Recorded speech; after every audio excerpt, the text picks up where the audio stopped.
আজি ৰেচিপিটো এবাৰ বনোৱাৰ পিছত ঘৰত যিসকলে ভাতকেৰেলা খাই বেয়া পায় নহয় তেখেতসকলে কিন্তু কেতিয়াও নকয় সেয়া। ময়ো আগতে ভাতকেৰেলা বৰ ভাল নাপাইছিলোঁ, পিছে মোৰ মায়ে এনেকৈ বনাই দিয়ে ঘৰত, খুব ভাল লাগে খাই। আজি মই কেনেকৈ বনালোঁ আপোনালোকৰ সন্মুখলৈ লৈ আহিছোঁ ভিডিঅ'টো। আশা কৰোঁ আপোনালোকৰ ভাল লাগিব। আহক পলম নকৰাকৈ এতিয়া কেনেকৈ বনাবলৈ লৈছোঁ দেখোঁ। এয়া ভাতকেৰেলা লৈ লৈছোঁ। বজাৰত এনেকৈ দেখিলে মানে এতিয়া খাবলৈ মন যোৱা হ'ল। আৰু ইয়াত ডিম লৈছোঁ লগতে। আৰু প্ৰথমতেই ডিমকেইটা বইল কৰি ল'ম। আৰু আপোনালোকে যিমান বনাব খোজে ভাতকেৰেলাৰ এই চব্জিখন, সেই হিচাপত ডিমো যিমান দিব খোজে, এটা দিলেও হ'ব বা দুটা তিনিটা যি পাৰে। এতিয়া চচপেন এটাতে পানীত এনেকৈ ডিমকেইটা দি নিমখ অকণমান দি প্ৰথমতে বইল হ'বলৈ দিছোঁ। আৰু সেয়া মানে এয়া আলু দেখিছেনে, তিনিটা মই অলৰেডি বাকলি গুচাই লৈছিলোঁ। বনাবলৈ কিন্তু বহুত বেছি সহজ, মা মছলাৰ বিশেষ একো প্ৰয়োজনেই নাই। আপোনালোকে ভিডিঅ'টো চালে অকণমান আচৰিতেই হ'ব, কিন্তু যিটো সোৱাদ হ'ব নহয় সেইটো অনন্য। মানে ভাতকেৰেলাৰ এটা গুণ থাকে, সেই গুণটোৰ কাৰণে বহুতেই খাব নোখোজে। আৰু হয়তো বহুতে বহুত ভালো পায় বাৰু। আৰু কিন্তু সকলোতকৈ মই জনাত বৰ হেল্ডি পাচলি এইটো। ভাতকেৰেলা বোলে খুব ভাল খাব পাৰিলে। আগ পিছেতো ভাতকেৰেলাত খোৱাতকৈও আমি ভাতকেৰেলাৰ আগ খাইহে ভাল পাওঁ। এনেকুৱা হয় ভাতকেৰেলা নিদিলেও যদি কোনোবাই আগকেইটা ছিঙিবলৈ দিয়ে বৰ ভাল লাগে, কিন্তু সেয়া পিছে সম্ভৱ নহয়নে? সেইকাৰণে মই নিজৰ ঘৰতে প্ৰায়ে ভাতকেৰেলা ৰাখিব বিচাৰোঁ এনেকৈ। আৰু কটাৰ ডিজাইনটো আৰু কোৱাৰ দৰকাৰেই নাই। এনেকৈ ওপৰৰ সেইখিনি চুচি লৈ এতিয়া পানীত দি লাহেকৈ ধুনীয়াকৈ ধুই ল'ম আৰু মাজতে দুফাল দুফাল কৰি দিম।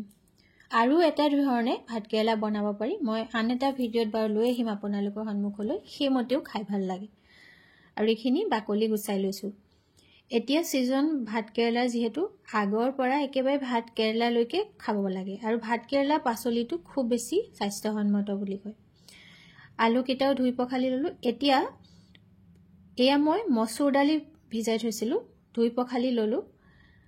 তাৰপিছতে প্ৰেছাৰত এনেকৈ দি ল'লোঁ, লৈ পানী দি তাতে ভাতকেৰেলা আলু গোটেইখিনি দি নিমখ আৰু হালধি অকণমান দি এটা বা দুটা চিটি অহালৈ মিডিয়াম ফ্লেমত গেছত তুলি দিম। মই সেইকাৰণে কৈছোঁ যে আপোনালোকক অত্যন্ত সহজ। আৰু কেতিয়াবা এনেকুৱা হয় ন, আলহী যদি আহে আপোনালোকে ইমিডিয়েট ইয়াৰ পৰা 2-3 বিধ ৰেচিপি বনাই ল'ব পাৰে এই ৰেচিপিটোৰ দ্বাৰা। পিছে মই আজি এবিধহে বাৰু দেখুৱাম আপোনালোকক, অকণমান আইডিয়া এটা দিম বাৰু দেই। আৰু এয়া ডিম হৈ গ'ল দেখিছেনে, এয়া লগতে পাতি দিলোঁ প্ৰেছাৰটো, দুটা বা এটা চিটিত হৈ যাব মিডিয়াম ফ্লেমত। আৰু এই ডিমকেইটা অকণমান ঠাণ্ডা পানীত ডুবাই ৰাখি তাৰপিছত বাকলিখিনি গুচাই ল'ম। আৰু সেই সময়তে এয়া পিঁয়াজো কাটি লৈছোঁ আৰু বিলাহী, কণ বিলাহী লৈ লৈছোঁ, ডাঙৰ বিলাহী হ'লেও হ'ব, আৰু কেঁচা জলকীয়া। মছলাৰ নামত একোৱেই নাই, আপোনালোকে ৰেচিপিটো দেখিলে আচৰিত হ'ব। আমাৰ দেউতাই বহুত ভাল পায় এই ভাতকেৰেলাৰ ৰেচিপি যদি এনেকৈ বনোৱা হয়, তেওঁৰ মুখত এই ৰেচিপিটোহে লাগে। মায়ে আগতে প্ৰায় বনায় এইটো। আৰু এতিয়া এয়া ডিমকেইটা গুচাই লওঁ। আপোনালোকে মোৰ ভিডিঅ'বিলাকক চাই ইমান বেছি মৰম চেনেহ দিছে, তাৰ বাবে অশেষ ধন্যবাদ। আৰু এটা ৰিকুৱেষ্ট এইখিনিতে থাকিল, নিশ্চয় যদি আপোনালোকৰ ভাল লাগে এই সাধাৰণ আমাৰ ৰেচিপিবিলাক নিশ্চয় অকণমান শ্বেয়াৰ কৰিব। আৰু আজিও নিশ্চয় আপোনালোকৰ পৰা লাইক আৰু কমেণ্ট এটা মই আশা কৰিব পাৰোঁ, নহয়নে? আৰু এয়া প্ৰেছাৰটো চিটি খোলাৰ পিছতে মই এইখিনি কাঢ়ি ল'ম এতিয়া দালিৰ পৰা। আৰু এটা কথা, এক্সট্ৰাকৈ পানীত বইল কৰি ল'ব পাৰোঁ নেকি বুলি ভাবিব পাৰে দেই, কিন্তু সেই সোৱাদটো নহ'ব। মচুৰ দালিখিনিৰ লগত দিওঁতে এটা মচুৰ দালিৰ যিটো সোৱাদ তাত সোমাই যায়, সেইটো এটা কিন্তু ডাঙৰ কথা আকৌ দেই। তেতিয়া কিন্তু খাবলৈ এই তৰকাৰীখন বেছি ভাল হয়। আৰু এতিয়া ইমান গৰম, প্ৰথমতে চুৰিখনেৰে গোটেইখিনি এনেকৈ অকণমান কাটি কাটি দিছোঁ। আপোনালোকে যদি এনেকৈ হেঁচিব পৰা মেচাৰ থাকে ধুনীয়াকৈ পিটিকিও ল'ব পাৰে। আৰু এতিয়া এখন কেৰাহী গেছত পাতি ল'লোঁ, তাতে মাষ্টাৰ্ড অইল দি লৈ জিৰা অকণমান ফুটিবলৈ দি শুকান জলকীয়া দুটা দি দিলোঁ আৰু নহৰু কেইটামান এনেকৈ দি দিলোঁ, দি কাটি লোৱা পিঁয়াজ দি দিছোঁ। মছলাৰ ভিতৰত সেয়াই দেই। আৰু শেষলৈকে আৰু এটা বস্তু মই ইয়াত ব্যৱহাৰ কৰিম, আপোনালোকে ভিডিঅ'টো চাই থাকক। আৰু এয়া এইখিনি দি দিলোঁ। দিয়াৰ পিছত এইখিনি আপোনালোকে ইয়াতকৈও মিহিকৈ হাতেৰে পিটিকিও ল'ব পাৰে দেই, বা নল'লেও কিন্তু সেই একেই সোৱাদেই হ'ব। আৰু যিহেতু বইল কৰা আছে বহুত বেছি ভাজি থাকিব নালাগে, কিন্তু এটা হিচাপত ভাজিব লাগিব। আৰু প্ৰথমতে দি দিলোঁ কেঁচা জলকীয়া আৰু এয়া কাটি থোৱা বিলাহীকেইটা। বিলাহীকেইটা আকৌ কণ বিলাহীকেইটা বাৰিষাৰ দিনত দিওঁতে কিন্তু মাজত ফালি ফালি চাব দেই, নহ'লে পোক হয়। বৰষুণ দিয়াৰ লগে লগে সেয়া হয়।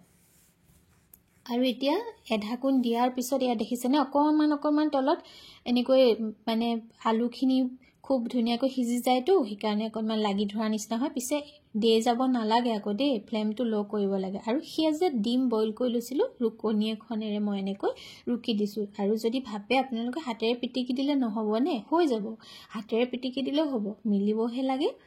আৰু এতিয়া এনেকৈ এয়া ধুনীয়াকৈ দি দিছোঁ, দি লৰাই দিম। আৰু এনেকুৱাও ভাবিব পাৰে যে সকলোবিলাক ভাজি লৈ পিছত হাতেৰে পিটিকিব পাৰি নেকি, সেইটোত কিন্তু ক'ব পাৰোঁ যে অকণমান সোৱাদটো বেলেগ হ'ব। এনেকৈ যেতিয়া কেৰাহীতে ভাজিব সেই তেতিয়া মই শেষত আপোনালোকক জনাম যে সেইটো মই কিয় নহ'ব বুলি কৈছোঁ, মানে কেৰাহীতে ভজাৰ সোৱাদটো যে সুকীয়া হ'ব কিয় কৈছোঁ গম পাব।